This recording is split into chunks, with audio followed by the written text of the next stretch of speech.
So I think it is high time for another bad book reading. I've heard a lot of buzz around this book, and it's negative buzz. It's like wasps instead of bumblebees. For multiple reasons, which I will get into later, I kind of debated whether or not I should cover this book at all. I'll go ahead and say that one of them is that I expected a lot of people to make videos about this book. As I was hearing all the buzz, I was waiting for a million videos to roll out of people reading it, reviewing it, whatever.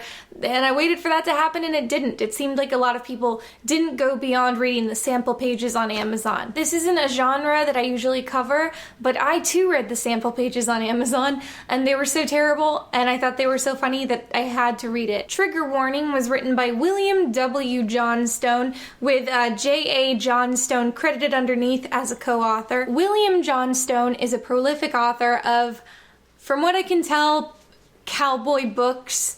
This is not a cowboy book. Let me read you the summary. From the best-selling authors of The Doomsday Bunker, Black Friday, and Stand Your Ground comes the explosive story of a college under siege and freedom under fire. Political correctness won't save you. That's just all in caps. It's not really part of the summary. It's like, former Army Ranger Jake Rivers is not your typical Kelton College student. He is not spoiled, coddled, or ultra-lib like his classmates who sneer at the Soldier Boy. Do they really call him Soldier Boy? Is it a reference to the rapper? Rivers is not triggered by microaggressions. He is not outraged by male privilege and cisgender bathrooms. He does not need a safe space or coloring books. Jake needs an education. And there is a typo in the summary. Jake's is plural, and when terror strikes, the school needs Jake. Without warning, the sounds of gunfire plunge the campus into a battle zone. A violent gang of marauders invade the main hall, taking students as hostages for big ransom money. As a veteran and patriot, Jake won't give in to their demands, but to fight back, he needs to enlist his fellow classmates to school these special snowflakes in the not-so-liberal art of war. This time, the aggression isn't micro, it's life or death, and only the strong survive. And next to the barcode it says, live free, read hard. I'm cautiously stoked for this one. I was going to get into the backstory of this book's publication, which is a doozy, but I decided it would be funnier if I saved it for the end. So yes, this video has twists. Let's just get right into the book. Oh, and also, gonna add this in before we begin. In case you couldn't tell from the summary, it does involve imagery of gun-wielding bad guys inside of a school setting. So if that is just something you find disturbing, you're probably not going to want to engage with this. So here is your chance to click away before we proceed. A short, sharp cry in the night made Jake Rivers look up from the book he was reading. To be honest, he was glad for the distraction. He was on the verge of throwing the book against the wall of his dorm in disgust, since it was a hard copy, a thick trade paperback he had bought in the university bookstore for an outrageous price, and not something he was reading on his phone or tablet. He could have done that without breaking anything. Already, this is a lot. That is probably the nerdiest sentiment I've ever heard expressed in a book. From here on the second floor, he had a good view of Nafziger Plaza, the large park-like area in the center of Kelton College's campus.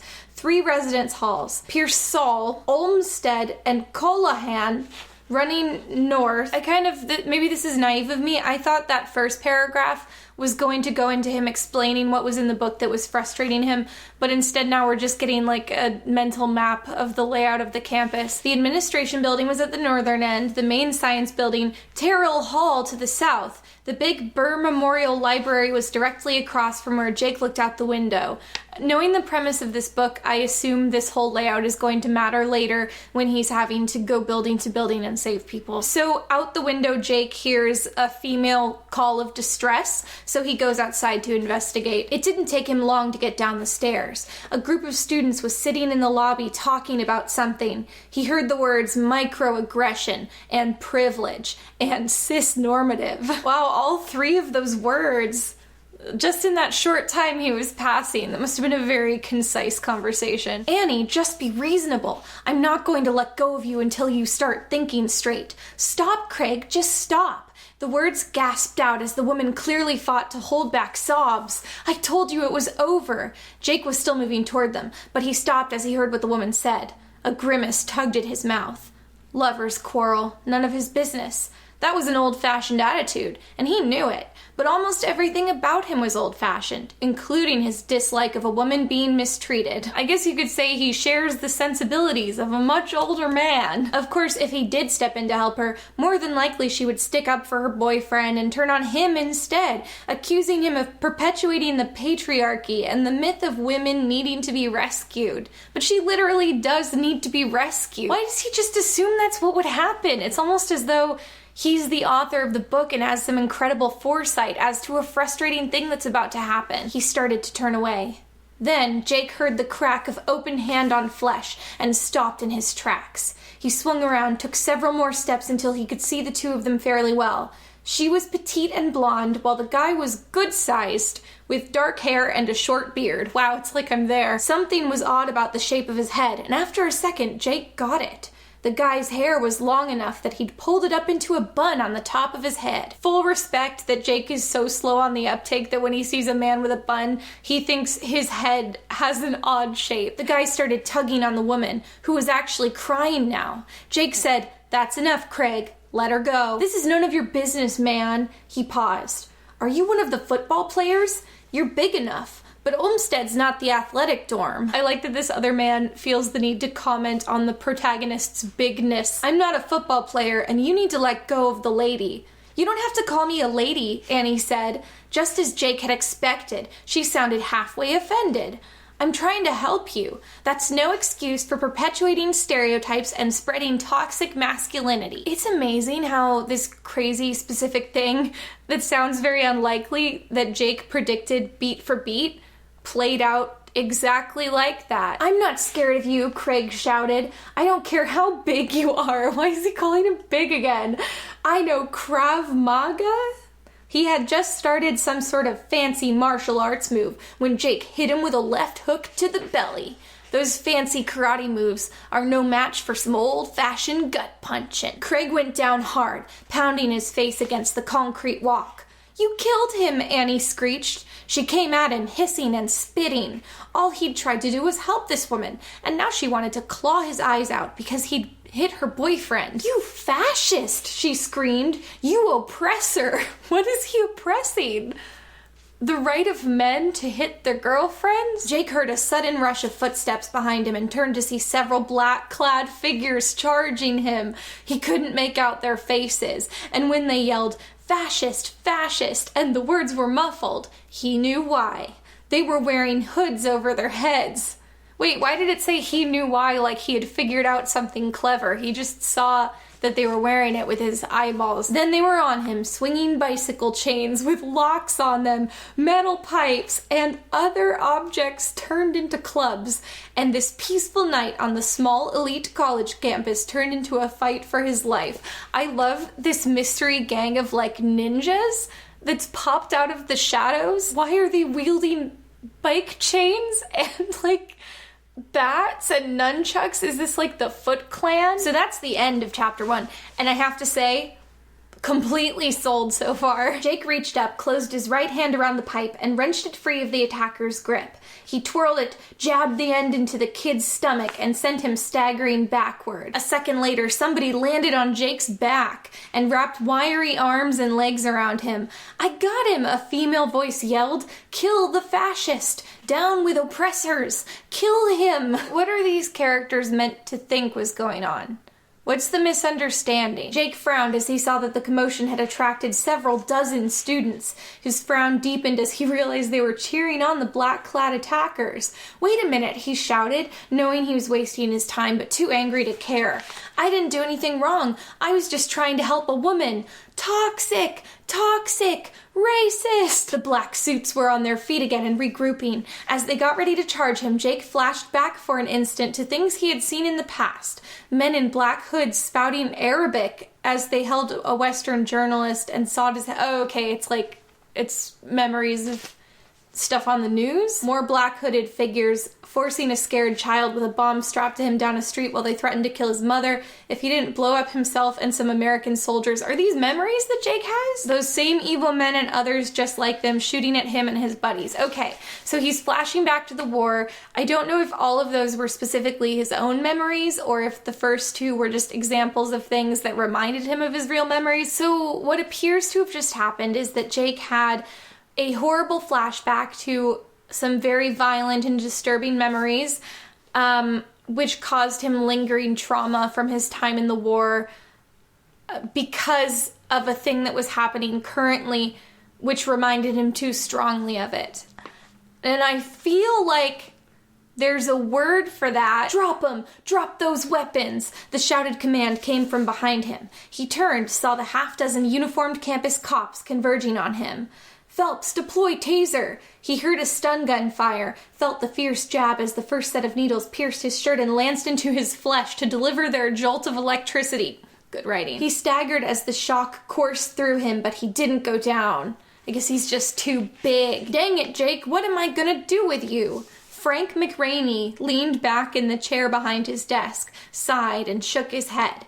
He was the chief of the campus police, and clearly he didn't appreciate being called to his office late in the evening like this when he should have been home with his family. So McRaney is like a good old-fashioned guy.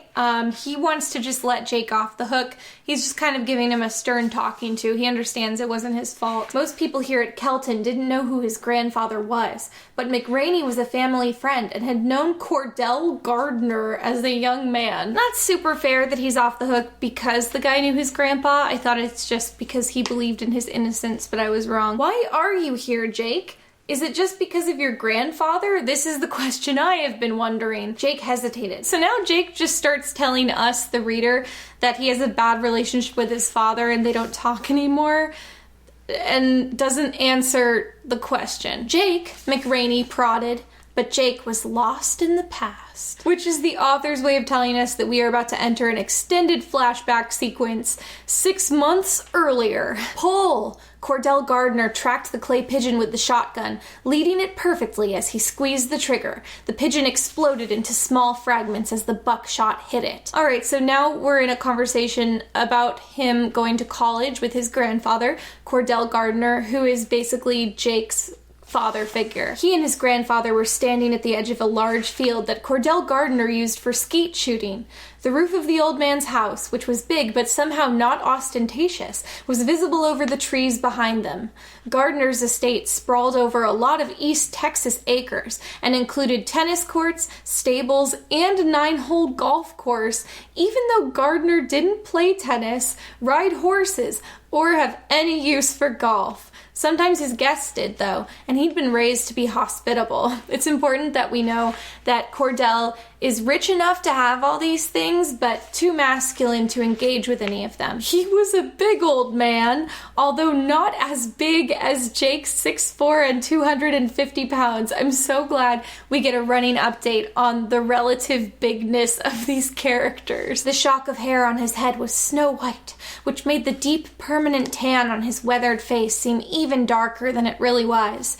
He had an air of vitality about him despite his age, and seemed to be nowhere near dying. This is a very complimentary description of an old man. Okay, so the conversation was really long, but basically the point is that Jake's grandfather encouraged him to go to college after he got back from serving in the military, and his grandpa's like, you're gonna have a great time, you won't regret it. But Jake had regretted it, almost immediately. His grandfather had said he would fit right in. Nothing could have been further from the truth. Just looking at some of the names of the courses listed in the catalog had him frowning and figuratively scratching his head. If scratching his head is an expression, you don't have to tell me that it's figurative. Gender, culture, and U.S. national identity. Feminist critique of Christianity, social justice and American racism, the psychological impact of male microaggression, countering warmongering and oppression in American culture. Jake had never seen such a load of useless baloney in all his life. Where were the regular courses? I'd imagine that they're on a different page, Jake. Are you in like the gender studies section? I'm just gonna go out on a limb and assume these are not gen ed courses. Jake closed the catalog. He was grateful that he wouldn't have to mess with any of that sort of course, since he was going for his master's degree in biology. Okay. He found out different when he met with his faculty advisor. Kelton College requires a diverse course load, even for specialized advanced degrees, the professor said. A brass nameplate on his desk read Dr. Mutombo. The guy was as pale as anybody Jake had ever seen. Tall, balding, gawky, with a receding chin. He looked like a big white bird. I feel very attacked by this description. Jake couldn't help himself. He said, Dr. Mutombo? The man sniffed. I identify as African American. My ancestors were colonialists named Montombo, who lived for a time in French Equatorial Africa before immigrating to this country. I simply adopted a more appropriate spelling to honor the unfortunate people they oppressed and exploited. How does that track? Okay, so two things. First, why did Jake not look up the requirements for every student before deciding to go to this college? And second, I would like to point out that this scene is a good illustration of my general beef with this book not having people behave like people. So if we can rewind for a second to the beginning of this scene, Jake walked into this professor's office in office hours and said, Dr. Mutombo? And for some reason the professor responded by being like, yes, my name is Dr. Mutombo and here's why. Let me tell you this extended personal backstory. And in fact, for any normal human being, if someone walks into your office during office hours and says your name in a questioning tone, like Dr. Mutombo, you would then go, yes.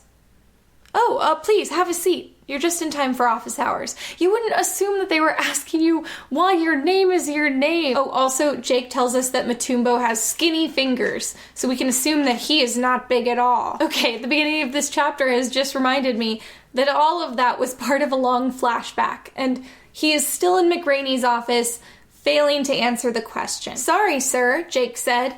I guess I got a little distracted there. So basically, to answer the question, Jake just reiterates everything we saw in the flashback with his grandfather to Chief McGraney. Then Chief McGraney commiserates about how he also hates all the students here, and he tells Jake that he can go. The night was still warm and pleasant as Jake walked along concrete paths, under trees, past stately old brick buildings. When he was in a particularly dark, shadow-filled stretch of sidewalk, two shapes stepped out in front of him and brought him to an abrupt stop. Some faint sounds from behind told him the jaws of the trap had just closed on that side as well.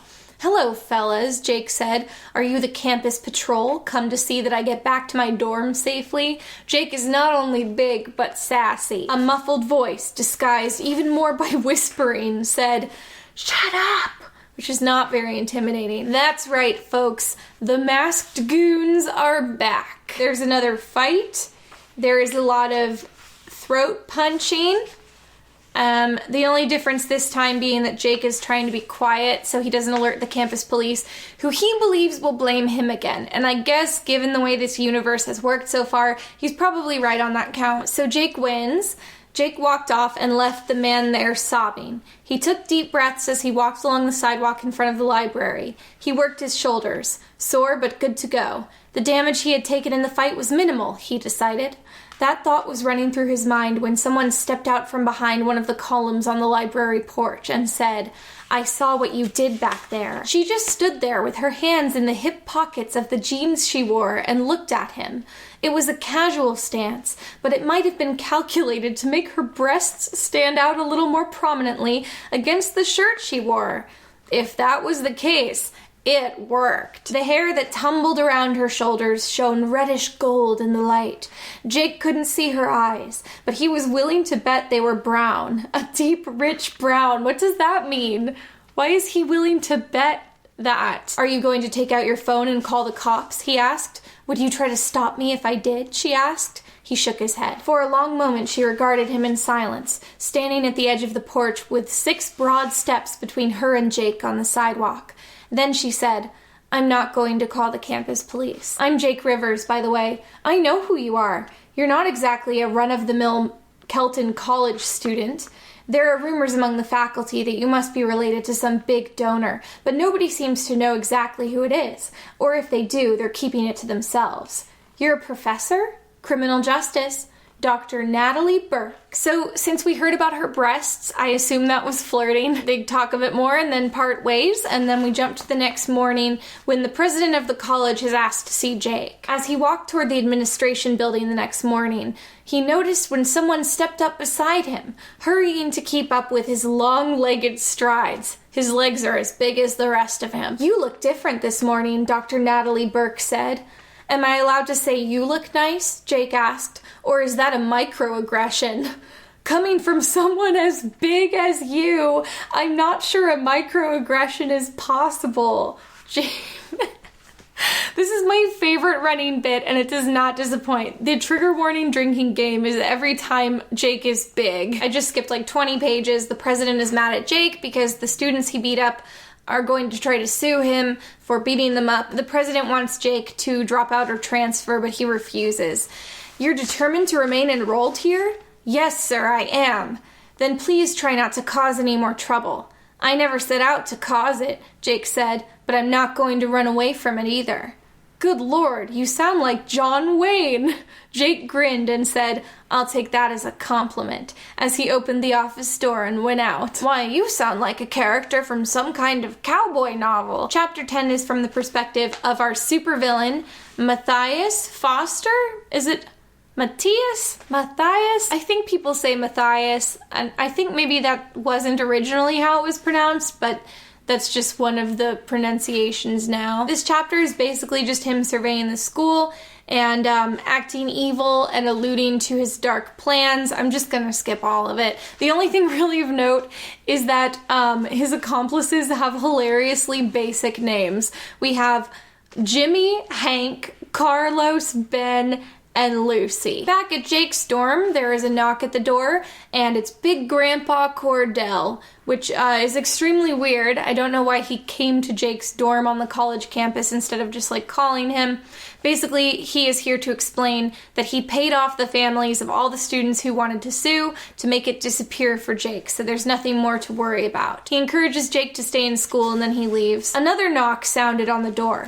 Jake pushed his chair back, stood up, and stepped across the room to open it. He expected to see his grandfather standing there again and said, "Changed your mind about getting that beer? Actually, I didn't, because nobody's asked me to go get a beer," Dr. Natalie Burke said. "But now that you mention it, that sounds like an excellent idea." Jake agrees to this date, and then this very strange internal monologue happens. "Let me get my jacket." As a private institution, Kelton College had the right under the law to prohibit carrying weapons of all kinds. With an inside-the-waistband holster and the comfortably fitting shorts he wore, nobody had to know he was armed unless it was necessary. He also had several small but deadly combat knives he carried on occasion. Jake had a couple of guns in his dorm room. They weren't supposed to be there, but he wanted to have them handy anyway. He didn't try to take one of them with him tonight. I would hope not. I would just assume that most women on a date with a man would be alarmed to find out that this much of his mental real estate was taken up by him wishing he was carrying a gun. Let's get into the date small talk, which is certainly not used for more tiresome exposition. "Tell me about your parents and your brothers and sisters," Natalie asks, which is about the most inhuman way you can phrase that question. Jake says he's an only child, his mom's still alive, he's not in contact with his dad. But then, my mother divorced him and took back her maiden name. I decided to follow her example. I had lost all respect for my father, and I didn't want to be carrying around his name, so I got it legally changed and took the name of my maternal grandfather instead.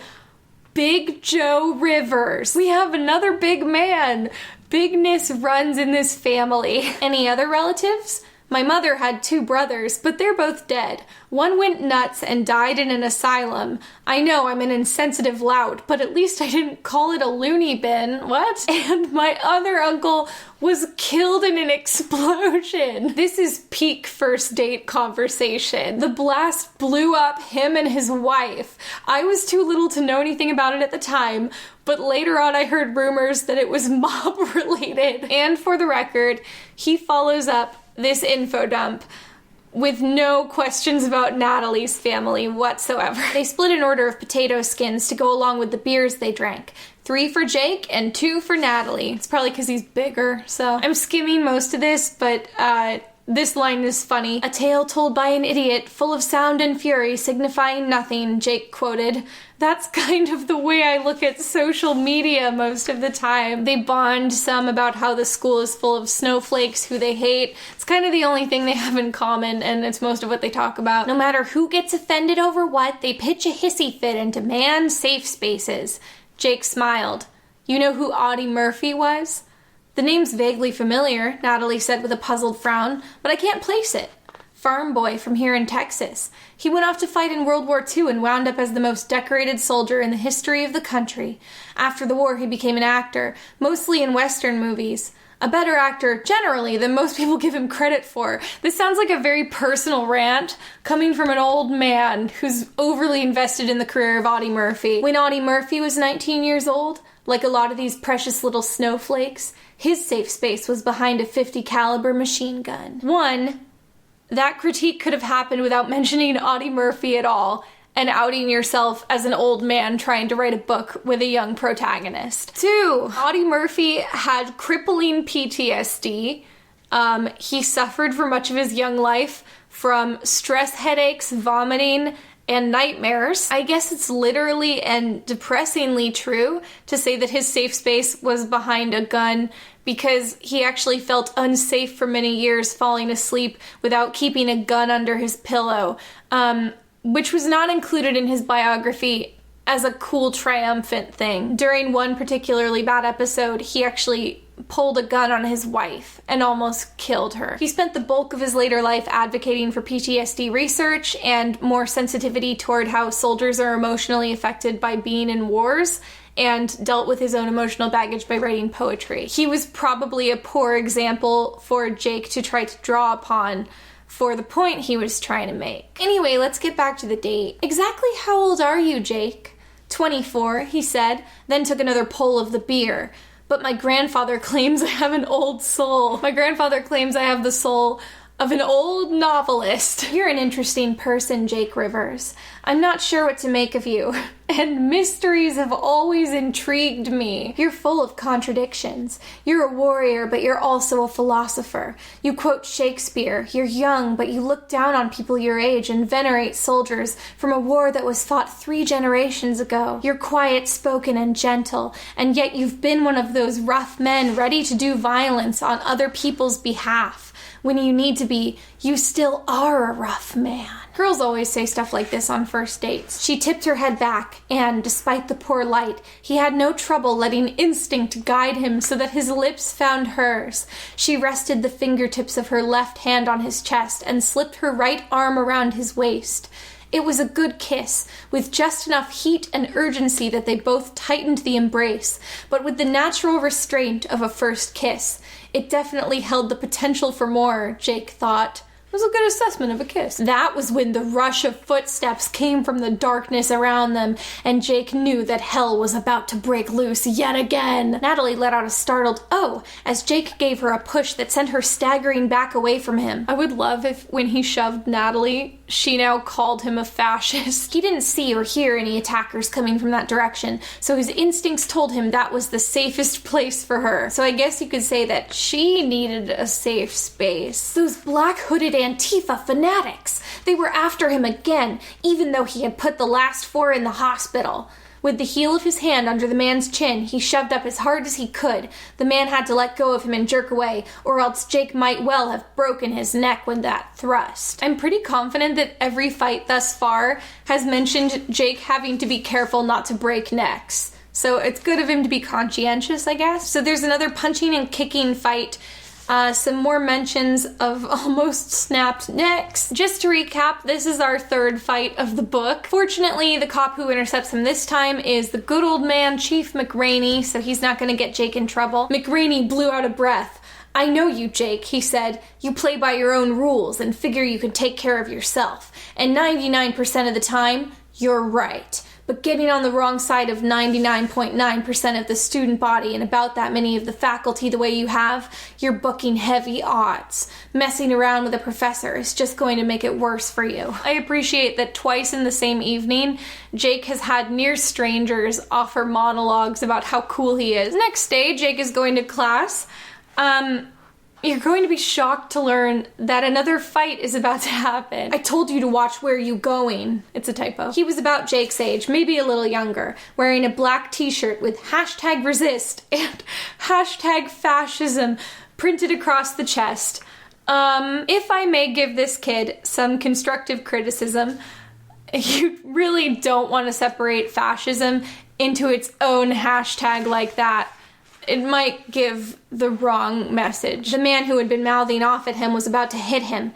Jake reached up. His reaction was almost too fast for the eye to follow. The guy's right fist smacked into the palm of Jake's left hand. The man grunted as his fist's forward motion was stopped instantly and utterly. A little off balance because of that, he leaned toward Jake. Please, can we appreciate how anime that mental image is of, like, you see the motion lines of the fist coming forward and then Jake's hand comes up from off screen to catch it in place, and maybe there's a shot of the other guy going where he's like not understanding what's happening, and then it does the thing where there are like diagonal slices in of characters having reactions to what's happening. So Jake successfully defends himself, but the students are all gathered around like he's the bad guy again, because that has to happen in every fight scene.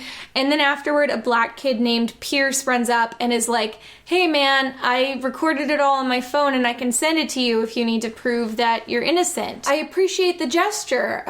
Pierce, the man introduced himself. Really? Jake said. So Pierce was doing something nice for Jake, and then Jake decided to make fun of how his name didn't sound like a black name. Don't get racist on me when I'm trying to do you a favor, man. So in spite of that, Pierce does promise to send Jake the footage. After class, Jake and Natalie go on another date where they drive around in his pickup truck and then walk around a state park. Then she invites him on a study date at the library the next day, which is a little weird because that's her workplace. I don't know, just strange. Cut to Matthias Foster the next morning.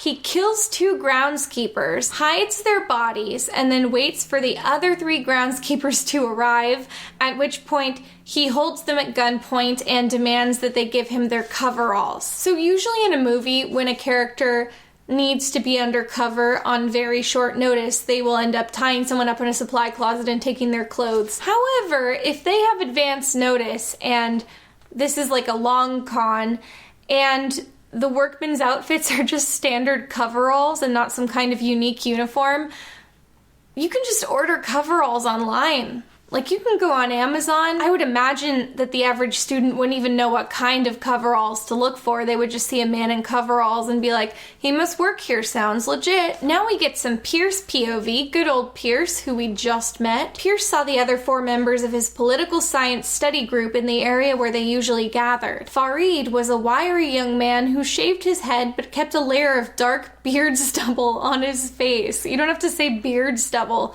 If it's on his face, we know it's from a beard. Chunky, purple-haired Marjorie Dorn. Jenny Trumbull had been a cheerleader in high school, but a couple of years at Kelton had changed her. Now she wore her blonde hair in dreadlocks, seldom washed it, and wouldn't be caught dead in makeup. Clark Mitchell was short, pudgy, round-faced, and wore glasses. The stereotypical nerd. Clark Mitchell is a funny name, and it's not the first funny name, and for the record, I'm keeping a post-it of all of the generic man names in this book because they're great. The system keeps us in its iron grip, Farid said, holding up a hand and clenching it into a fist to demonstrate. But one day all the oppressed people of the world will join together and explode. He opened his fist emphatically.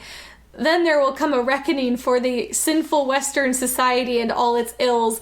Explode is a questionable choice of words. We have some more McRaney, Jake. So much of this book is filler. Like, we've had 4 fights and like 5 point of views, and we haven't even gotten to the story. We cut back to Jake. He's back at the president's office. Nothing important. Back to Matthias. Nothing important, more coverall stuff. Back to McRaney. He checks on the maintenance shed and gets stabbed by the bad guys, but he lives just long enough to radio for help. And now I think the book is actually going to begin, and we're only at over the halfway point. Were you waiting right here for me to show up? Jake asked Natalie as he stepped off the escalator at the bottom. She laughed. Get over yourself, big man. Jake was tall enough he could see over some of the low sets of shelves dividing that part of the library's lower floor. He spotted a familiar face and recognized the kid who had given him the video, Pierce Connors. Pierce was sitting with a group of students, one of whom was a young Middle Eastern guy. Jake knew a lot of people would say it was racist of him, but whenever he saw somebody like that, he always felt himself tense up inside for a second. That sounds pretty bad. Matthias Foster came out of the men's room on the first floor of the administration building in jeans, a pullover shirt, and a light jacket instead of the groundskeeper's coveralls he had been wearing earlier. In his pose as Rick Overman, the civilian clothes had been in a taped-up cardboard carton he had carried into the building as if he were delivering something. Why didn't he just stay in the coveralls? I don't understand this part of the scheme. He held the phone in his left hand and reached behind him under his jacket with the right. As he stepped off the escalator at the bottom, he pulled the Glock free, pointed it at the ceiling, and triggered 2 shots. The gun thunder was deafening in this confined space, but Foster had earplugs in to protect his hearing with their decibel-activated circuitry. "Everyone do as you're told," he shouted, loud enough for his voice to carry across the entire lower floor. "Otherwise, we're all going to die." The "we" was a strange choice, but he got caught up in the moment, and, sometimes you trip over your words. Pierce Connors bolted to his feet when he heard the shots. Farid was on his feet too, looking around frantically like Pierce was. In the past, he had talked about how he wished he could strike back at the great Satan, America, for the glory of Islam and the Prophet, but right now he just looked scared. "I'm sorry, he what?" The gunman was white, fairly young, and average-looking. Nothing about him shouted mass shooter. Actually, no, I think he pretty much just described a lot of mass shooters. Old habits died hard. When Jake heard the shots, his first instinct was to hunt cover, the second to return fire, but he didn't have anything to shoot back with, and in that split second when his brain began to process what was going on, he realized that he was more concerned with Natalie's safety than with his own. He lunged across the table, slid on the papers, knocked books and laptops aside, and grabbed her. The impact toppled her chair over. She cried out in surprise. Jake twisted as they went down so that he hit the floor first and she landed on top of him, instead of the other way around. His weight falling on her might have seriously injured her. I mean, he is really big. I like how his action hero slide across the table was a lot more in danger of calling attention to them than if he had simply ducked under the table, grabbed her, and pulled her down after him. "Quiet down," the gunman yelled. "Everybody just shut up." Somebody said an obscenity over and over again in a terrified whisper. There's so much violence in this book, but they try not to use any profanity. This is a family book. "I'm sure you're all wondering what it is we want," the gunman went on. "It's really very simple. The only way anyone leaves this campus today without more bloodshed is if $100 million is transferred into an offshore bank account, the number of which I'll provide to the authorities in due time. Most of the families you come from are 1%ers. Old money, dirty money, money made on the backs of the common people, wrung out of them along with their sweat and blood. Seriously, are you going to try to tell me that your parents can't just sit down and write a check for that much and never miss it? You know I'm right." It just sounds like a second-rate comedian trying to whip up the crowd. The guy might be a killer, but what he said was true, Jake thought. A semester's tuition, housing, and other expenses could easily add up to that much or more. A lot of parents paid it again and again so their darling little snowflakes could get degrees in intersectional feminism or gender studies. I mean, Jake's here too, entirely because of the goodwill of his rich grandfather, who also paid off a bunch of families and the kids he beat up. His grandfather makes a lot of problems go away with his money, so this is a bold thing for Jake to think. Oh my god, I actually thought I might not be able to read this page for a second, because it's printed on so crooked. I thought that the words had been cut off by the edge of the page, but no, it looks like everything is technically there. So then Matthias says that they've buried bombs all over the campus, and if they call it in with a detonator, everything is gonna go up. And that's why they had the coveralls, so they could dig without being detected. Chapter 7, Dr. Alfred Montombolt. Can I just call him Matumbo? It's easier to say. He pressed his back against the wall in the narrow gap between two sets of shelves and tried to will his heart to stop beating so hard. The man with the gun was prowling around the special science collection on the 3rd floor of the library. Matumbo had been in here by himself when chaos erupted below. As he stood up from the table where he had been working on his laptop, he'd heard quick footsteps in the hallway outside. Matumbo knew from that moment that the man was there to kill him.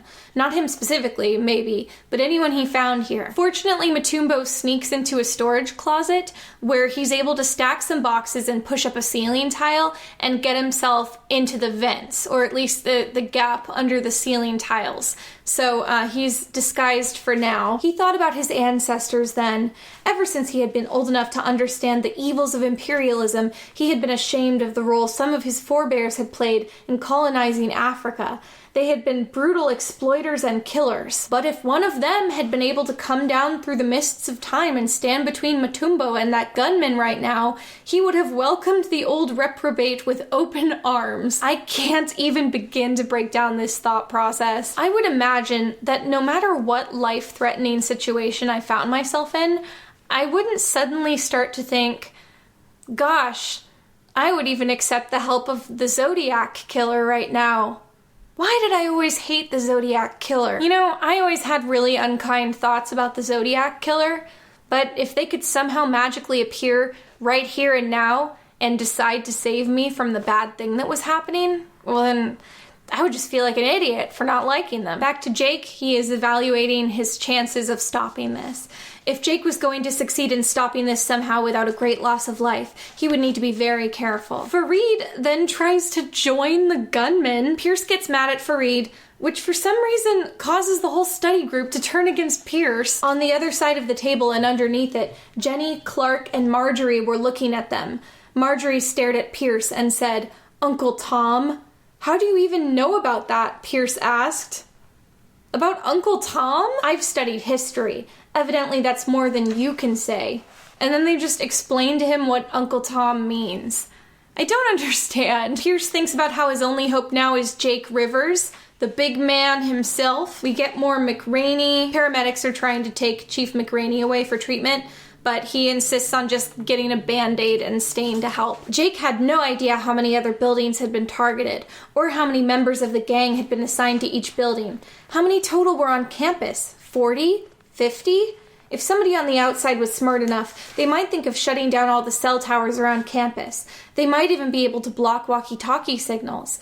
That would leave the gunman unable to communicate from building to building. Please tell me that means that Jake will have to go from building to building, taking out the enemies from each one in an isolated pod, like some kind of video game level. And maybe there's like one big boss in each building that has like a flamethrower or something. Or is just a big man comparable to Jake. There is so much perspective hopping. Basically nothing happened and we're back to McRaney. McRaney had taken only a couple of steps when a dark-colored sedan joined the other vehicles parked in the street, and a woman in a midnight blue dress got out. Her long brown hair was pulled back into a ponytail that hung halfway down her back. She was about 40 years old, McRaney estimated, and striking in her appearance without being classically beautiful. That's good, my first question was if she was hot. "I'm Teresa Vega from Homeland Security, and you are?" "Frank McRaney, Chief of the Campus Police." She turned back to Graham and asked, "What do we have here? I'm sure you've seen the video that was streamed out of the library." "Of course. The man's name is Matthias Foster. He was a student here several years ago." "Wait just a minute," McRaney said. "You know the identity of the guy who's behind this, and you didn't tell me? Me? Chief McRaney?" If there was any glory attached to a case, the feds wanted it to land at their feet, and many of them genuinely regarded local cops as being incompetent at best, corrupt and stupid at worst. McRaney hadn't really detected that sort of arrogance from Walt Graham so far, but it fairly oozed from Teresa Vega. Okay, let's place bets now.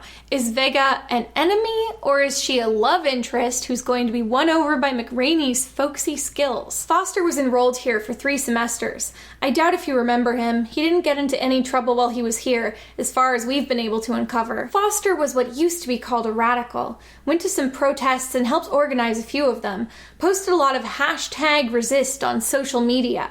He strayed close to advocating the violent overthrow of the government, but never was blatant enough to draw any real attention, at least from us. I like that this kid was both laissez-faire enough about overthrowing the government to be low on their radar, but known enough that they know exactly who he is from seeing his face in one video. McRaney said, "You can breach all these buildings without too much trouble. They weren't designed for defense after all, and I doubt if there are enough terrorists to cover every point of entry. But if Foster can set off bombs all over the campus with one push of a button, a direct assault probably isn't a very good idea. If only there was some kind of action hero on the inside who could move building to building, punching all the bad guys like some kind of video game." "All right, let's move," the tall black man with a gun said as he approached Jake and Natalie where they still lay on the floor. "Where are we going?" Jake asked as he pushed himself up. "Disney World?" Ayo! Everybody looked scared as the 3 gunmen who had been positioned around the edges of the room began herding the hostages toward the center of the lower level. Jake stopped short and said in a loud voice, "Wait just a minute. They're bluffing. You're not crazy enough to blow yourself up along with everybody else," Jake said. "I can tell that by looking at you. You're no martyr. You don't believe there are 99 virgins waiting in heaven for you?" The Middle Eastern-looking guy standing with Pierce glared at Jake when he said that. Jake ignored him. Well, yeah, he ignored him. How else would he respond? Turn to him and say, "Stop glaring at me." "Keep talking," the leader said. "You're smart. I want to hear your thoughts." Even he's complimenting Jake. "Do you honestly believe we didn't plant bombs all over this campus? Is that what you mean by bluffing?" "That's right," Jake said. "You just want everybody to believe you did, so they'll be too scared to make a move against you. So I won't push a button on this phone and send out the detonation signal. Won't do any good if you do. By now, all the cell phone towers in the area have been taken offline." The leader, smiling with a self-satisfaction that Jake found worrisome, turned his phone so he could look at its display and said, "Well, what do you know? No service, just like you predicted." He put the phone back in his shirt pocket and reached for his pants pocket instead. It's a good thing the triggers on those bombs are linked to sat phones instead. As Jake tensed, the leader thumbed numbers into the satellite phone, held it to his ear, and smiled. The boom was muffled by distance and building walls, but it was clearly an explosion. Okay, so obviously what's happened is that the leader fell for a childishly stupid scheme on Jake's part to get him to reveal the appearance and location of the detonator so that Jake can get it from him in a future scene. And he only had to carelessly gamble with the lives of everybody near the first bomb to do it. Can I also point out how easily that could have gone horribly wrong? What if he did check his phone and the bombs had been on a cell phone signal and he sees that his phone has been blocked and panics? You really want this band of crazed maniacs with weapons pointed at you and your classmates to panic because they've lost control? The leader had stalked forward, gesturing with the gun in his hand, until he was only about 10 feet from Jake. And that was too close. Cops had what was called the 21-foot rule. That was close enough that in many cases the officer was unable to draw, aim accurately, and discharge his sidearm before the attacker had reached him. The leader's pistol wasn't holstered, but he had flung his arms out while he was yelling, so the Glock wasn't pointed at Jake. Jake lunged forward. He was considerably bigger and heavier than the leader, drink for big, so the impact drove the man off his feet and toppled him over backward. Jake was vaguely aware that a lot of shouting was going on around him, but no guns had gone off. Yet. He heard one man yell for somebody to stay back, and another cried, "Don't shoot, hold your fire!" That was what he wanted to hear. They weren't going to blaze away at him for fear of hitting their boss, if he could just get that gun loose and hold it to the guy's head. But can he? Very next sentence. The leader's grip slipped again, and this time Jake was able to rip the gun away from him. Okay, good. He swung the man in front of him and rammed the pistol's muzzle against his head, just above the right ear. He caught a glimpse of movement from the corner of his left eye, and glanced in the direction to see that Natalie had moved up beside him. "Natalie, get back," he snapped. "Find some cover and get down." He turned swiftly, hauling the stunned leader around with him so the man's body was between him and the other gunman. Would they drop their weapons, or would they shoot through the man who had planned this operation and brought them here today? Jake never had a chance to find out what the other gunmen would have done, because at that moment he felt something hard and round press against the left side of his body. He recognized it as a gun barrel, and as he looked over, shock went through him to his core. Natalie had crowded close beside him with an intense expression on her face, the likes of which he had never seen before. "Stop it, Jake," she said. "Let him go and drop that gun. I don't want to kill you." The leader was regaining his senses after that punch from Jake. He turned his head enough so that Jake could see the triumphant grin on his face as he said, "Good work, Lucy." Whoa! I love this twist. It's great. So, she's already a professor here? What kind of long con is this? Was her being suspiciously too perfect for Jake a lie all along, and it was actually, like, well foreshadowed? Actually, why would it be, unless this gang was already aware of this random man named Jake and needed to remove him as a threat? Like, why? They wouldn't target him on purpose. It must just be a very odd coincidence. And in that case, why is Lucy out here trying to get dates right before this operation? Why did she invite him to this library date at the time she knew this would happen, instead of keeping him away? All along, she had been deceiving him, Jake thought. Everything that had been between them was a lie. It's been like 3 days. Everything. "Just tell me one thing. Are you really Natalie Burke, or is your name Lucy?" "I'm Dr. Natalie Burke," she said, "and I really am a professor of criminal justice. Lucy is just," Foster said, "Lucy is just what we call her. She'll kill you if you don't do what she says, Rivers." "You know who I am?" Jake grated. "Oh man, of course. We've been worried about you all along, my man. Why do you think we kept testing you to find out how dangerous you really are?" What? The black hooded figures hadn't been Antifa at all. They had been part of Foster's cell or gang or whatever you wanted to call it. Wow, that's crazy. They were so unsuspicious. And that's why we decided it would be a good idea to get somebody close to you. Foster went on in his smug, mocking tone. Our little Lucy did a good job, didn't she? You never suspected that she was one of us. Why is Jake so important? Is it, okay, it's totally gonna come back to his suspiciously cool grandfather. We're gonna find out that guy was like a special agent for the FBI or something. And that's genetic. I don't know. Also, I reiterate that if they wanted him to not be a threat, Natalie should have tried to keep him off campus. She should have invited him for a date at, like, the Arby's down the street or something. Jake's gaze cut over to Natalie again. She was pale and clearly upset, but the line of her jaw was resolute. Okay, so she fell for him despite herself. This is the best twist. This novel really delivers. Natalie said, "Go ahead and put that gun on the floor, Jake." He felt a bitter hollowness inside him at her betrayal, but one thing he had learned in combat was that emotions had no effect on facts. No sooner had he released his hold on Foster's neck than all the lights in the Burr Memorial Library went out. Okay, we cut back to a Chief McRaney interlude. He and the government agents are responsible for trying to cut all the power to campus.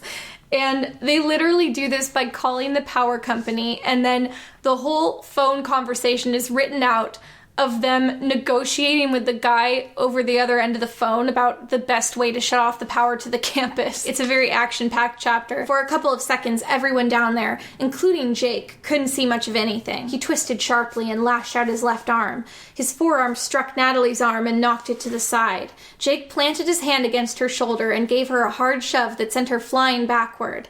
Shots roared. Muzzle flames split the gloom. Shrieks of pain and fear ripped the air. Somewhere, Foster shouted, "Kill Rivers! Kill him!" Instinct sent Jake diving to the floor. Another lunge carried him into the stacks, those rows and rows of shelves full of old volumes and bound periodicals. I assume we're about to see the triumphant return of Dr. Matumbo. Okay, so it's just a lot of Jake running, Jake hiding, Jake running mental calculations on how many assailants there were, Jake running again. This is the kind of minutia I'm being treated to. Normally, an exit light burned over the heavy steel door with its push bar. Since the power was out, that light was dark now, but Jake was able to spot the door anyway. The stairwell was about 20 feet to his left, beyond a pair of water fountains. The doors to the men's and women's restrooms were back to his right. I am literally in shock that they didn't use this opportunity for them to say that the school has gender-neutral bathrooms and that Jake doesn't like it. One of Foster's men emerged from an aisle beyond the metal door. Jake slowed down just long enough to grab a heavy book from the end of the shelf he was passing. The book struck the man's gun hand and knocked it aside just as he pulled the trigger. Jake's right fist rocketed up and crashed into the man's jaw with enough force to slew his head far around to the side. He went limp. Did Jake finally not hold back and snap a neck with his punches? Jake plucked the dead man's gun from nerveless fingers, thrust his arm under the man's arm, and triggered twice as the pistol Jake had just liberated belched fire 3 times. The trio of swift shots spun the second gunman off his feet. His gun flew out of his hand. I assume this second gun will later be found and used by Dr. Matumbo once he comes out. Or Pierce. Could be Pierce too. Jake hesitated for a moment, uncertain whether to try leaving the stairwell here. There was at least a chance he'd be able to fight his way past Foster's men and reach the doors before they could stop him. Then he would be out. But he wasn't sure he wanted to be out. Once he left the library, he wouldn't be able to do anything to stop Foster's plan. All the innocent people in here would be left to that madman's mercy. It's almost like they should have gotten Lucy to keep him away from the library. A short time earlier, he would have included Natalie with those innocent people, he thought bitterly. Now that he knew the truth about her, he felt like he ought to hate her and believe that whatever happened to her, she had it coming. Somehow. He just couldn't do that. Okay, she's definitely going to be redeemed. Taking Foster down from the inside was still the best chance to minimize loss of life, Jake decided. He started up the stairs to the 2nd floor. Yeah! Matumbo returns. So Matumbo is still crawling through the ceiling when he sneezes. He started crawling forward along the plank again, when, without warning, he sneezed. The dust he'd inhaled a few minutes earlier had caused that reaction, he knew, but knowing the cause didn't make things any better. His nose, which was on the prominent side, made sure that the noise it produced was loud and resonant. What kind of sentence was that? So Matumbo falls out of the ceiling, and the terrorists try to kill him, but Jake dashes into the rescue. Jake hadn't known what to expect when he stepped through the door, but the sight of Dr. Matumbo lying on the floor while 2 of Foster's men tried to kill him wasn't it. He was pretty sure of that. Jake saves him, nothing much of note happens, except that Professor Matumbo says, "That madman is going to blow us all to kingdom come." You know, like people say. Then Jake and Matumbo proceed upstairs and save some captive librarians. Jake hands Matumbo one of his extra guns. "Doc," Jake said to Matumbo, "I'm counting on you to keep these folks safe." "What are you going to do?" the professor asked. Jake smiled grimly. "Still rats to clean out of this nest," he said. I feel like that's the 3rd consecutive chapter that's ended on an action one-liner. And you know what? I'm for it. Keep it coming. Pierce Connors returns. When the lights went out, the first instinct Pierce Connors felt was to stay right where he was. But then something began nagging at him, and it wouldn't let go. All too often, he had listened to his fellow progressives complain about a situation, then conclude by saying, "Somebody needs to do something." Pierce believed in government and the power it could and should wield, but that didn't mean individuals shouldn't do their part as well. Too many on his side were all talk, no action. I think being an unarmed student hostage is a poor example of this idea. With that thought prodding him, he started to crawl away from the other members of his study group. "This may be our only chance to get away." He looked over at Jenny and Clark. "Come on, you guys." Jenny shook her head in wordless terror. "We're not going anywhere, man. We're gonna stay right here and not get shot." Stay right here and die, Pierce thought. It's kind of an uncharitable thought to have about your classmates who might actually die. A voice behind him suddenly cut through his thoughts by shouting, "Stop him! He's trying to get away!" Surprise froze Pierce for a second. He had hoped all the gunmen were distracted enough they wouldn't notice him crawling toward the stacks. Evidently, that was the case, because he recognized the voice of the man who had called out the warning. Muammar Farid. Oh, come on, really? This Middle Eastern guy is just blatantly evil and wants everyone to die? Or sorry, maybe he's just a traitorous coward. It's kind of hard to tell at this point. Pierce gets up and tries to run away, and Farid literally jumps to his feet and tries to tackle him. This is very extra, Farid. Pierce does get away, and he runs to the stairs and decides to try to get up to wherever Jake is, because Jake will keep him safe. He is a very big man. Once they're all reunited, they regroup. Jake basically decides to leave Pierce with Matumbo and the other rescued hostages. Fate had given him some strange allies, Jake thought. A young black liberal and a middle-aged snowflake professor. But he supposed Pierce and Matumbo were better than nothing. Maybe. Make up your mind. Chapter 37. Things were going wrong, but Matthias Foster had always known there was a good chance that would happen. Looking back on it now, he knew he should have had Lucy. Natalie, there was no need for code names now, kill Jake Rivers during one of the many times when she's had... Sorry, wait. So even he's calling her Natalie now? Like, was there any point to her being named Lucy? Except for in that one scene where it was him and his accomplices, they had to call her Lucy so we wouldn't know. So he was only calling her Lucy for the benefit of an omniscient narrator who might accidentally spill the beans too soon. Anyway, he's bitterly thinking that he should have had her kill Jake Rivers instead of just flirting with him, and it's like, yeah, you should have. Foster had been confident that he and his men could handle Rivers, though. And besides, he was beginning to think that maybe he couldn't depend on Natalie as much as he had believed he could. Okay, because she's gonna be redeemed. She is in love with Jake. Back to Jake, he's telling Pierce about the plan to leave him behind. I need somebody I can trust to leave here and look after these people. You trust me? We don't agree on much of anything, Jake. You talking about politics? Jake waved his free hand dismissively. You've heard the old saying about how there are no atheists in foxholes. What's a foxhole? Pierce asks with a puzzled frown. Kids these days, Jake thought, ignoring for the moment the fact that he was only 3 or 4 years older than Pierce. I guess you could say he's a suspiciously old soul. So can I just say that so far, my vision of the video game-inspired building-to-building format has not happened, and instead it's just been Jake going from floor to floor, like it's a vertical video game. It would have been cooler if it was different buildings, because then you could have different things instead of just bookshelves, I'm just saying. So now we're subjected to a lot of what I'm going to affectionately call boring nonsense. I mean, it's what we've had the whole book, where it's just perspective to perspective, but every time you see a character, you're only seeing like 30 seconds more of action, so it's kind of painstaking. So we get Jake throat-punching henchman on his way down, bad guy fretting over Jake posing a threat, the captives on the top floor thinking about how they hope that Jake is going to save them, and McRaney and the feds talking about how they want to help. Oh, and McRaney from outside meets a new character who is named Dog. And he's like a cool, extreme, mysterious super soldier. And his like catchphrase is, just dog. And every time a character interacts with him, they go, just dog? And he goes, just dog. So now we're seeing the perspective of some of the bad guys. When a mysterious old man gets into the building and starts fighting them, it's obviously Dog, because they just set him up. They couldn't understand how the old man had even managed to get in here, let alone to kill Carlos and the other 3 in less time than it took to talk about it. So they were scared, and that prompted each of them to grab one of the prisoners for use as a human shield. The one holding on to a terrified young woman pointed the weapon over her shoulder and yelled, "Drop that gun!" The old man fired a single shot that sizzled past the hostage's right ear and into the open mouth of the gunman hanging on to her.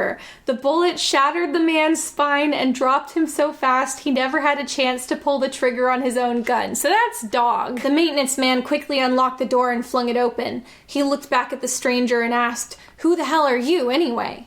"Just call me Dog," the man said. The feds catch up to the maintenance workers who have just been rescued and ask them what happened. "Did he tell you his name?" Vega asked. Exasperation crept into her voice. "That's another funny thing," the maintenance man replied. "I asked him about that. He said to call him Dog." "Dog?" Vega repeated with a disgusted snort. "That's all? Just Dog?" "Just Dog." Jake is still with the hostages, still regrouping upstairs. "Some of you guys gather up guns and ammunition from the men I killed." Nobody moved to accomplish that grisly chore. Jake glared at them and managed to hold in the caustic comments he wanted to make about snowflakes and pajama boys. What are pajama? I have never heard pajama boys in my entire life. Is pajama boys a thing? I don't know if I want you guys to explain pajama boys or if the mystery is charming. He made the turn at the landing between the 2nd and 3rd floors, but froze as he heard a sharply indrawn breath in front of and slightly below him. Someone was coming up the stairs toward him. "Jake?" a familiar voice said. "Jake, is that you? I don't want to do this anymore. It was all a terrible mistake and I'm so sorry." A pleading note entered Natalie's voice. "Please, Jake, I'm putting my life in your hands." Natalie, he said. He couldn't hold it back. Her name had formed on his lips before he could stop it. Muzzle flame ripped through the gloom in the stairwell. The gunshot crashed against his ears. I knew it was a trap. And also, like, that's kind of cool. Go Natalie or Lucy or whoever you are. Jake triggered 3 swift shots before he realized something was wrong. As he heard a soft cry, he realized what it was. The shot fired at him had come from lower down the steps than Natalie and had been when she was talking to him. That meant someone else had fired it. Okay, never mind. The shot fired at him hadn't struck him, and he hadn't heard the slug hit the wall or ricochet off anything. A cold ball formed in the pit of his stomach as he realized where it might have gone. Okay, so this idiot second gunman, instead of taking advantage of Natalie calling after Jake to draw him out, just shot her by mistake. Jake immediately kills the gunman, so the only point of this scene was for Natalie to show up and get shot. Taking the stairs 2 at a time, Jake went down until he came to Natalie's crumpled shape. A part of him still didn't want to trust her. A rattlesnake could still sink its fangs in you even after that scaly son of a gun was dead. You know, like guys in their 20s say. Jake lifted her, held her against him, and explored her body for wounds. His big hand found the wet, sticky spot on her back a little below her right shoulder. Hey, Jake, are you sure that's the recommended medical treatment for someone who's just been shot? To, like, pick them up and roughly hoist their body around in various directions to look at it. The wound might not be a fatal one. Natalie needed medical attention, though, and pretty quickly. He gathered her in his arms and stood up. As he started back up the stairs, she stirred slightly against him and murmured, "Jake?" "Yeah, I've got you," he said. "You're gonna be okay, Natalie. Lucy, whatever." "Not Lucy. That was Matthias's idea." What, his idea? He only called her that like 2 times. "Guess he didn't really trust me after all. I told him I'd come after you, kill you, but I was lying to him. I just wanted to tell you how sorry I am about lying to you, but not all of it was a lie." For the record, there were more ellipses than I even put in that sentence. It was constant. Also, I guess her heart was in the right place, but this clearly wasn't the right time to come running up the staircase yelling apologies when either of them could have been shot by either side. Just then, Dog's voice comes over the lead guy's walkie-talkie and threatens him and says that they're killing all his men and he's losing control. Remember that thing I said about not wanting the madman who has hostages to panic? So Matthias panics and starts detonating bombs in all of the various buildings, so good job, guys. Okay, when Matthias picks up the radio, he says, "Rivers, is that you?" And the guy on the radio says, "Not exactly." And I just realized the twist is obviously that Dog is Jake's grandpa. And that's why Jake was important. And that's why they said his grandpa is like a cool, virile old man. So I figured it out. Foster took a deep breath and looked around, studying the frightened faces of the hostages. He had only 2 men besides himself left on this level, and he'd had to pull one of them down from the first floor. Those weren't good odds. If the hostages ever decided to rush them, it wouldn't end well for Foster and his allies. Fortunately, the chances of that happening were insignificant in his opinion. These were college students and staff, after all. They had been thoroughly indoctrinated in the same sort of progressive claptrap that he had once believed himself.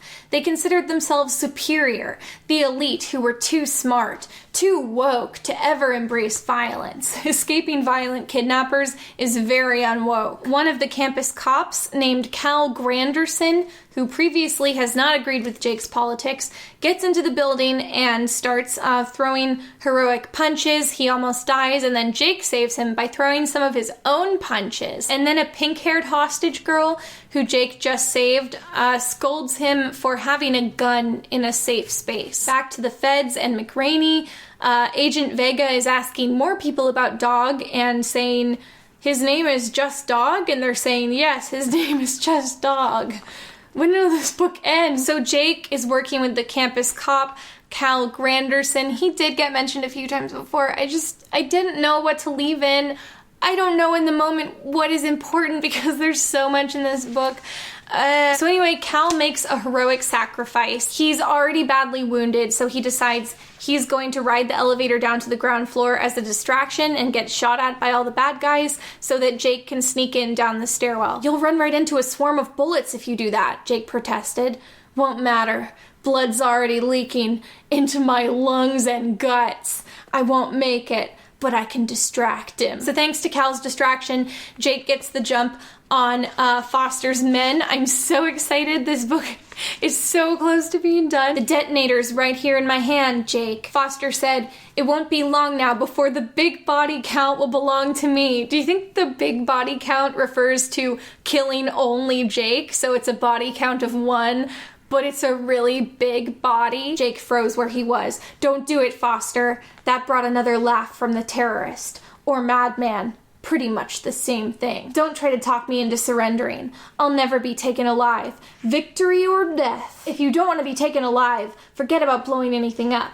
Put that detonator aside, step out and face me. Just the two of us. Foster laughed. Head to head, mano a mano, just like the showdown in every bad book ever written. Oh, this is getting meta, so that you'll have the chance to deliver some classic line like yippee-ki-yay. Screw it, Jake muttered. Jake tackled him, and they both crashed to the floor. The little box slipped from Foster's fingers and bounced and slid away. He tried to scramble after it, but Jake grabbed him and swung him to the side, crashing him into the shelves. Foster kicked at him. That rocked Jake's head back and made the world go black for an instant. I love how despite how many weapons have been exchanged between various parties, everything in this book comes down to punching and kicking. Jake was extremely fast, especially for such a big man. Foster leaped to his feet and clawed at the pistol he had stuck behind his belt earlier. Jake's vision cleared enough for him to see that. He reached for the gun at the small of his back, drawing faster than he ever had. The shots crashed together. Jake felt the impact against his chest and went over backward. He fell forward and the blood began to form a slowly spreading pool under him.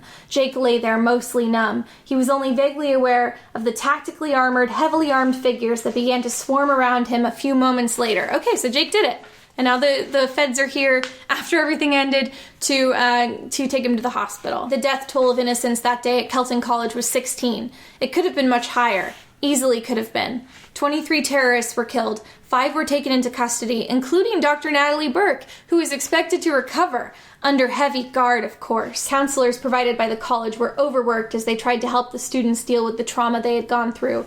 This had been a macroaggression, and some of those already easily triggered snowflakes would never get over it. Yeah, only a pampered, fragile child would be traumatized by being held at gunpoint by crazed criminals and thinking you're going to die, and also watching the brutal murder of your peers. Like, come on, John Stones, you're better than this. Actually, I don't know that you are. Pierce Connors remained enrolled, but he told the other members of his study group that he thought he would be studying on his own from now on. So are he and Fareed not going to have like a serious conversation about what happened when he tried to sell him out to the kidnappers? I guess not. I guess he just quit the study group. You know, that speaks loudly enough. At least it's not a darn statue, Jake said as he looked at the plaque with his name on it mounted next to the entrance of the Burr Memorial Library. Jake still had a few twinges in his chest now and then from the bullet that had ripped through there, but it hadn't hit anything too vital. Oh, nice. McRaney put a hand on Jake's shoulder. Are you really not coming back as a student? That's right, I'm just not cut out to be in college these days, Chief. Jake had walked halfway around the plaza when he became aware that a man had fallen in step beside him. I've known who you are for a long, long time, Jake. And the name's Rivers, just like your mother's name, and your grandfather Big Joe's name. Jake stopped and frowned over at the older man. What are you saying? He demanded. I'm Barry Rivers. I'm your uncle. Okay, so this is definitely Dog. And I thought Dog was the grandpa because that was a significant figure in Jake's life. But this is just one of the 2 uncles he thought was dead, who he's never met before, so they might as well be a stranger. My Uncle Barry is dead. The older man shook his head. That's what the world has believed for a long time, but it's not true. He was killed in an explosion, along with his wife, Jake insisted. It was some sort of mob-related thing. You're claiming the whole bomb story was a fake? A shadow seemed to pass over the older man's weathered face. It wasn't a fake. The explosion was real enough. It killed my wife, Kate, and it came awfully close to killing me. And now we're getting his wife's name? We're in like maybe the last 4 pages of the book. I've seen pictures of Barry Rivers, Jake said stubbornly. You don't look like the blast tore up my face. And when the doctors put it back together, I didn't look exactly like I used to. Why is this happening? Why is this character something we need information on? Why don't we go sit down on that bench over there? He suggested as he nodded toward a concrete bench under one of the trees. I'll tell you all about it. That sounds like a fade to black ending line, but the chapter just keeps going. All right, he said, but I warn you, I'm not going to believe a word of it. So for the next half hour, Jake sat there mostly in silence, asking a question only now and then, as the man told him about being funded and equipped by the government to become a sort of one-man strike force free to travel the country and right wrongs wherever he found them, taking advantage of his background as a trucker. Barry Rivera, his new identity following the supposed death of his old one, had used a specifically equipped Remsworth in his justice journey, an 18-wheel Avenger. Someone had dubbed him when the rumors began to rise of a mysterious trucker who dealt death to all sorts of evil people. Others called him the Rig Warrior. I'm not joking. This backstory of Dog goes on another full page after what I just read. I don't get it. Is this some kind of like Avengers style spin-off bait? Like we're gonna have a Dog novel now? He's still going halfway down the next page. I've been keeping an eye on you, Barry grinned. Okay, now he's just complimenting Jake. You're the kind of guy who's been getting in trouble because of rules and regulations made by weaker men for thousands of years, Jake. And by weaker, I don't mean physically. You've got the sort of code that men used to have, a true sense of right and wrong that won't let you stand by and do nothing while innocent people are suffering because of evil. You bull right in and take action even if it puts you at risk. You're more likely to jump into something if it's dangerous because that means you're fighting for something that's actually worthwhile. He doesn't know Jake. Jake shook his head. This is a hell of a lot to dump on a guy. Yes. Yeah, it is, but you're strong enough to take it. I'll leave that alone. But why? Why tell me all this? This is my question as well. Maybe I'm just getting sentimental in my old age. Anyway, I've got a practical motive for talking to you today too. Work with me, Barry said. Oh my god, I was right. This is a sequel setup. Do I get a code name? Barry squinted over at him and said, You're as big as a horse. How about horse?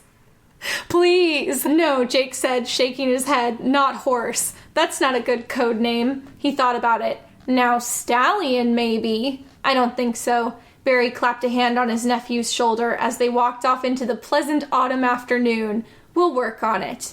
And Finn. I can't wait to read the further adventures of Dog and Horse. And we never get a resolution for the Natalie romance, even though a lot of pages were devoted to it. We just know that she lived, but I guess she's gonna come back in the sequel too. I love that there was a sequel tease, and I love how long it took. It's like an Avengers movie might end with Nick Fury showing up and being like, Hey, horse boy, I'd like to tell you about my team. And then that's when it would cut to credits. But if this was an Avengers movie, instead it would be like Nick Fury shows up mid-credits roll and goes, Hey, horse boy, I want to tell you about my team. And then horse boy says, Who are you? How did you get here? What's your name? What's your backstory? And then Nick Fury decided to answer all those questions, and it turns out the movie has another half hour to go, and we all just sit there watching this slow, painstaking conversation, and they're just sitting on a park bench while this is happening. Ultimately, it's difficult to engage with trigger warning because it's difficult to gauge its sincerity. It's like the Sharknado of books. Sharknado occupies that weird space where it's bad on purpose, so like it's not really fun to make fun of or critique Sharknado because they didn't try. So there isn't much you can say beyond pointing out that they didn't try, and you can only really do that once and leave it at that. I honestly can't tell if that's the case here. It certainly feels bad enough that it probably wouldn't be a sincere effort, and yet I feel like it would have gone more off the rails and gone farther with the political stuff if it was only intended as a shock value book to be mocked and reviewed. And like, if this was the first book of a guy who'd never written anything else before, I would be like, oh, it's a cash grab by being sensationalist. But instead, this author, or this author duo at least, has written hundreds of books. And this is what leads me to my research into the author, because I needed to know more. So, William W. Johnstone and J.A. Johnstone. What do we know about these guys? Let's start with William. He dropped out of school when he was 15, spent some time traveling with a carnival, got his GED, spent some time in the army, became a sheriff for a few years, and then finally became an author. His backstory should make it pretty unsurprising that he likes to write a lot of pulpy cowboy action stories. He also likes to write a bunch of those power fantasy stories about how, like, the world goes crazy and justifies your habit of collecting firearms. And then you have to go out and defend everyone with the guns that you have, and usually the people you're forced to shoot happen to be minorities for some reason. But there's also a healthy swath of horror on his book list, and a couple romances sprinkled in. He likes his variety. By my count, and not counting republications or collector's sets, William appears to have authored about 416 books, with the newest 21 dropping in 2019. William is also dead.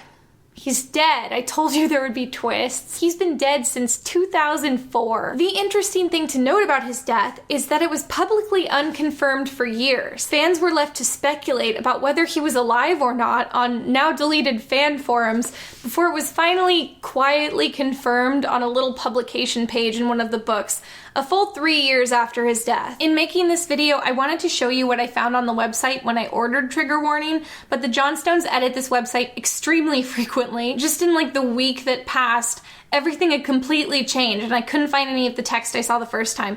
But thanks to the Wayback Machine, I was able to recover a lot of it because it looks like they've used various copy pastes of text in various iterations for the last several decades. So the text I found on my first visit appears to have been in use in some form dating back to 2009. Firstly, their fan correspondence blurb, which just lets us know that J.A. Johnstone is responsible for managing Bill's communication and correspondence. They don't clarify that that's because William can't reply to emails from beyond the grave. Next, the about the author text is worded very deceptively without outright lying. They started off with a picture of William. This allows them to jump into a bio, which sounds like it's in the present tense because they are referring to the photo in the present tense. William Johnstone is pictured in Central Park, New York City with his personal assistant and #1 fan, Joe Johnstone Smith. If you have corresponded with Bill or this website, many of you may have heard from Joe. See, they want plausible deniability. They don't want to outright say, William Johnstone is alive and be caught lying about it. Now that feels a bit ghoulish, right? So instead they're just coy about never making it clear whether he's alive or dead. They can't say things like William Johnstone is an author, but they can say things like William Johnstone is pictured here. Finally, and to me this is the most morally gray, many incarnations of the William Johnstone website have used as their homepage a letter written by William himself to his fans, and it closes with him saying, "I greatly appreciate your feedback. You are my gold. Your opinions do count. So please keep the letters and emails coming. Respectfully yours, William W. Johnstone." Now, these were probably really his words, but doesn't it feel a little disingenuous to post that up on the homepage of the website as his surviving relative without bothering to clarify, now this was written before he died, so any emails you do send obviously won't reach him. So why the mystery? From what I can tell, William Johnstone's estate is still being handled by his surviving family, who are also still reaping the financial benefits of his long career. Obviously, the family decided that there was still money to be made in continuing his legacy, but perhaps that there was even more money to be made if people thought he was still alive and they could continue to publish new books under the name of their dead relative for the next decade. I mean, I get it, like why mess with a winning formula?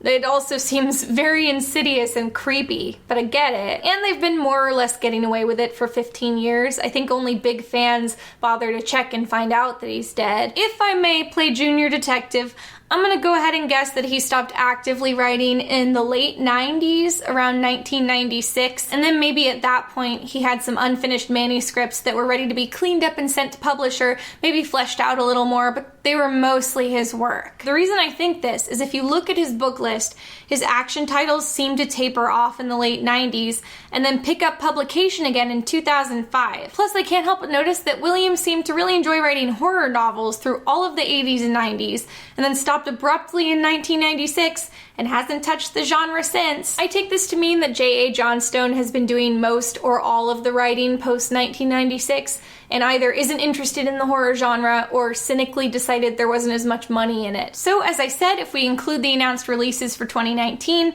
there are 416 books credited to William W. Johnstone, and of those, 268 were released after his death. In fairness, William himself does appear to have been a very prolific author. However, it won't be long before the majority of his legacy is not even his actual work. So now let's take a look at J.A. Johnstone. Joe supposedly worked as William's typist, editor, secretary for years preceding his death. This might have been something like an apprenticeship, so in theory, this would make Joe an apt candidate to continue William's legacy because Joe would have been familiar with William's style. So when you hear the narrative that William had begun all these books prior to his death, and Joe is just a qualified candidate, wrapping them up and publishing them posthumously, you're like, okay, that sounds reasonable. And this is supposedly what's going on. Supposedly, Joe is just wrapping up those unfinished manuscripts. This is all still a collaborative process. And if the Johnstone family had their way, you would not know anything about Joe. The only true bio I was able to find was on a third-party website where they had written up a profile, but on the family site, you'll just see maybe one sentence. Correspondence may be handled by Joe. Website is run by Joe, but Joe is very much a shadowy figure. So this mystery around Joe is why it took a little bit of extracurricular Googling on my part to find out this next twist. Joe Johnstone is a woman. Yeah, I was totally blindsided by this information, and I get that that's sexist of me, that I read this writing and just kind of assumed it was written by a man.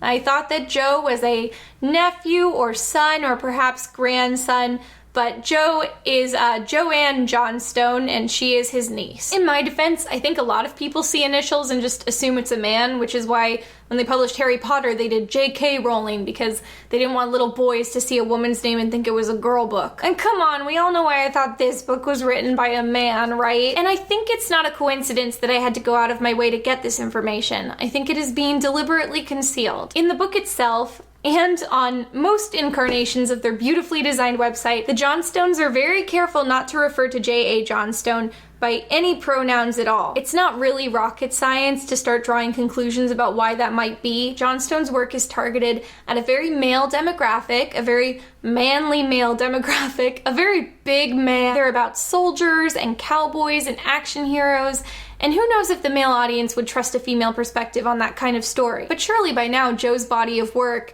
the over 200 books these people have been consuming that were written by her, should be enough to stand on their own merits. I mean, I just used J.K. Rowling as an example, and they didn't put her name on the cover, but it was in the dust jacket. They weren't actively hiding it. She was doing interviews and stuff, and they trusted that after kids got into Harry Potter, they wouldn't stop reading it when they found out it was written by a woman. And if so, isn't that a little sad to think of little Joe slaving away in her uncle's study as he gets older and older and she shoulders more and more of the work, honing his craft and mimicking his style, secretly aiding in his work for years, and then, even after his death, having to attribute your own work to this looming ghost of this aged carnival worker, writing for an audience she earnestly believes wouldn't accept her under her own name. Is this pressure coming from the rest of the Johnstone family, or is this a call that Joe herself made to make herself the dirty secret of this empire? Because I think it was Joe.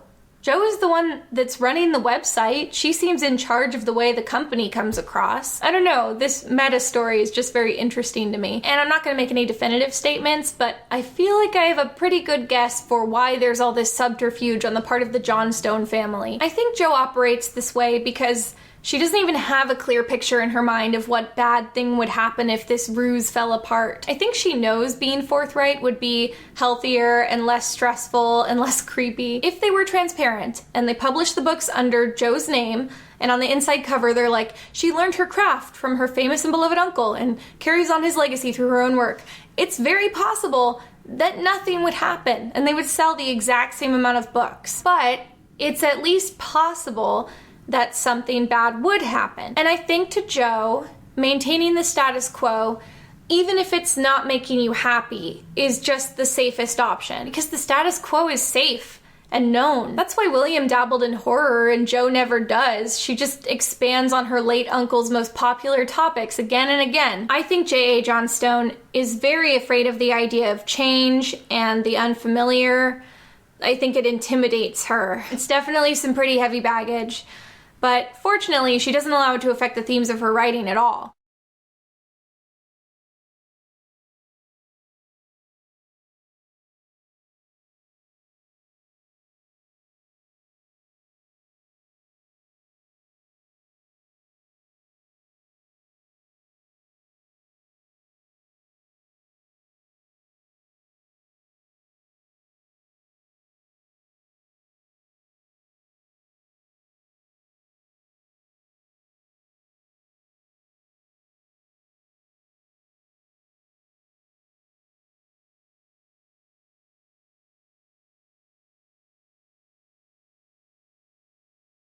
Do you like my "Don't Tread on Me" shirt that says "There Make Be Snakes"? I rush ordered it so that I could wear it in the video, and it was almost late getting to me. They physically called me. It was like a 24-hour t-shirt printing service, and they were like, "There's a typo in the text," and I had to be like, "No, it's just like that." I will be putting it on Redbubble where it will hopefully be better quality because this shirt is very stiff and scratchy. Don't worry, I'll enable it in plus sizes in case you're a big man.